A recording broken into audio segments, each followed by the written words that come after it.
বঙ্গোপসাগরে গভীর নিম্নচাপ। দক্ষিণবঙ্গে আজ বজ্রবিদ্যুৎ সহ বৃষ্টির সম্ভাবনা। বাড়বে ৩০ থেকে ৪০ কিলোমিটার বেগে বইবে ঝোড়ো হাওয়া। কলকাতায় আজ এবং আগামীকাল বৃষ্টির সম্ভাবনা বেশি। উত্তরবঙ্গেও বজ্রবিদ্যুৎ সহ মাঝারি বৃষ্টিপাত হওয়ার সম্ভাবনা, এমনটাই কিন্তু জানাচ্ছে আলিপুর আবহাওয়া দফতর। দক্ষিণবঙ্গেও আজকে বজ্রবিদ্যুৎ সহ বৃষ্টির সম্ভাবনা থাকছে। বঙ্গোপসাগরে গভীর নিম্নচাপ, যার কারণে বজ্রবিদ্যুৎ সহ বৃষ্টির সম্ভাবনা, পাশাপাশি ৩০ থেকে ৪০ কিলোমিটার বেগে বইবে ঝোড়ো হাওয়া। শহর কলকাতাতে আজকে বৃষ্টি হওয়ার সম্ভাবনা রয়েছে, পাশাপাশি আগামীকালকেও বৃষ্টি হতে পারে, এমনটাই জানাচ্ছে হাওয়া অফিস। এবং উত্তরবঙ্গেও ঝড় বৃষ্টি হওয়ার সম্ভাবনা থাকছে। দক্ষিণবঙ্গে বৃষ্টির সম্ভাবনা, বজ্রবিদ্যুৎ সহ বৃষ্টির সম্ভাবনা এবং আগামীকাল শহর কলকাতায় বৃষ্টি হতে পারে, জানাচ্ছে হাওয়া অফিস। আমরা এই নিয়ে আরও বিস্তারিত জানবো। শাশ্বতী রায় আমাদের সঙ্গে টেলিফোনে রয়েছেন। প্রতিনিধি শাশ্বতী, কি জানাচ্ছে হাওয়া অফিস, কেমন থাকবে আবহাওয়া? দেখো, বঙ্গোপসাগরের ওপর যে নিম্নচাপ তৈরি হয়েছিল তা ইতিমধ্যে গভীর নিম্নচাপে রূপান্তরিত হয়েছে এবং আজ সকালে গভীর নিম্নচাপে রূপান্তরিত হয়ে গোপালপুরের কাছে উড়িষ্যার স্থলভাগে প্রবেশ করেছে এই সিস্টেমটি।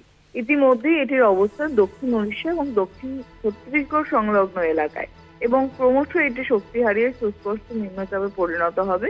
তবে এর প্রভাব কিন্তু দক্ষিণবঙ্গের উপর পড়তে চলেছে বলে জানাচ্ছে হাওয়া অফিস।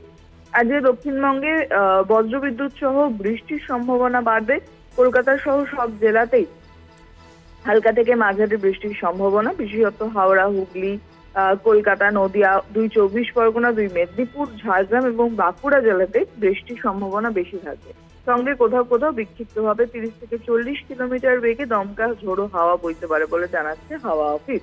বুধবার থেকে বৃষ্টির তোড় কিন্তু আরো কিছুটা বাড়ার সম্ভাবনা আছে। তবে আগামী বৃহস্পতিবার থেকে দক্ষিণবঙ্গে দক্ষিণ 24 পরগনায় কিন্তু ভারী বৃষ্টির পূর্বাভাস জারি করা হচ্ছে।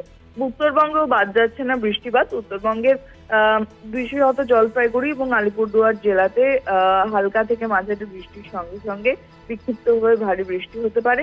তবে বিশেষত উপরের জেলাগুলিতে এই বৃষ্টিপাত জারি থাকবে এবং শহর কলকাতার ক্ষেত্রে আংশিক মেঘলা আকাশ, বিক্ষিপ্ত বৃষ্টি এবং যে আর্দ্রতাজনিত অস্বস্তি তাও কিন্তু বজায় থাকবে এই সপ্তাহ জুড়ে।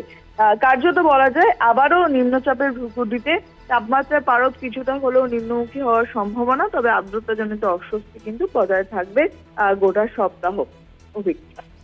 ধন্যবাদ তোমাকে শাশ্বতী রায়, আমাদের সঙ্গে টেলিফোনে ছিলেন প্রতিনিধি।